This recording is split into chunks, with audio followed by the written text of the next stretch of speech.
Welcome వార్త నేను దేవా. జూబ్లీహిల్స్ ఉప ఎన్నికలకు సంబంధించి కౌంటింగ్ మరికొద్ది గంటల్లోనే ప్రారంభం కానుంది. ఈ నేపథ్యంలో మనతో పాటు బీజేపీ రాష్ట్ర అధ్యక్షుడు రామచంద్రరావు గారు ఉన్నారు. చెప్పండి సార్, బీజేపీకి సంబంధించి ఇప్పటి వరకు ఎగ్జిట్ పోల్లో ఏ ఒక్కటి కూడా పాజిటివ్గా రాలేదు, ఎలా చూడొచ్చు? అంటే పాజిటివ్ అంటే ఎగ్జిట్ పోల్ ప్రజల వాయిసా కాదు కదా. ఎగ్జిట్ పోల్ ఏజెన్సీస్ పెట్టుకున్నారు, దాన్ని మనం కొరమాపకం తీసుకోవద్దు. కాంగ్రెస్ పార్టీ, బీఆర్ఎస్ పార్టీ ఇరువురు కూడా రిగ్గింగ్ జరిగింది, అటువైపు దొంగ ఓట్లు పడ్డాయి అన్నారు, ఎట్లా చూడొచ్చు? పడ్డాయి, దొంగ ఓట్లు పడ్డాయి. మేము కూడా అంటున్నాం కదా, మీ బీజేపీని అంటుంది దొంగ ఓట్లు పడ్డాయని. వాళ్ళు దొంగ ఓట్లతోనే వాళ్ళు ఎలక్షన్స్ పోటీ చేస్తున్నారు, దొంగ మాటలతోనే ఎలక్షన్స్ పోటీ చేస్తున్నారు. ఇప్పటికే బీఆర్ఎస్ పార్టీ అభ్యర్థులైతేనేమి, కాంగ్రెస్ పార్టీ నాయకులైతేనేమి వారి భవనాల్లో సంబరాలు చేసుకుంటున్న పరిస్థితి.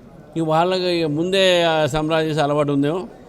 రేపు అన్ని ఎలక్షన్స్ వచ్చిన తర్వాత తెలుస్తుంది ఏం రిజల్ట్ వస్తే, తారుమారు అయితే రిజల్ట్ కూడా. అంటే మొదటి నుంచి కూడా జూబ్లీహిల్స్ ఉప ఎన్నిక ఎంతో ప్రతిష్టాత్మకంగా తీసుకున్నాయి మూడు పార్టీలు. ఈ ఎన్నిక మీద డిపెండ్ అయ్యే వచ్చే అసెంబ్లీ ఎన్నికల్లో ఫలితాలు రాబోతున్నాయి, అంటే పాజిటివ్గా వస్తాయి, దీని మీద డిపెండ్ అయినాయి అంటారు, ఎట్లా చూడొచ్చు? ఏ ఎలక్షన్స్ మీద ఏ పార్టీ డిపెండ్ కాదు. డిపాజిట్ పోయిన పార్టీలు పవర్లో వచ్చినాయి, పవర్లో వచ్చిన పార్టీలకు డిపాజిట్ పోయినాయి.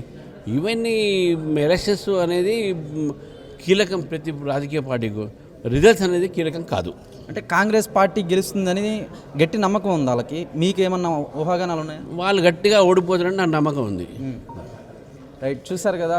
మొత్తం మీద కనుక జూబ్లీహిల్స్ ఉప ఎన్నిక కౌంటింగ్లో కనుక బీఆర్ఎస్ పార్టీ అభ్యర్థి అయితేనేమి, కాంగ్రెస్ పార్టీ అభ్యర్థి అయితేనేమి మొదటి నుంచి కూడా వీరిద్దరి మధ్య ఎంతో బాహాబాహిగా పోరాటం అయితే సాగింది. చివరికి మాత్రం బీజేపీ అభ్యర్థి గెలుస్తాడు అనే నమ్మకం ఉందని అయితే మాత్రం బీజేపీ రాష్ట్ర అధ్యక్షుడు రామచంద్రరావు చెప్పుకొచ్చారు. కానీ మన కార్తీక్తో దేవా వార్త, హైదరాబాద్.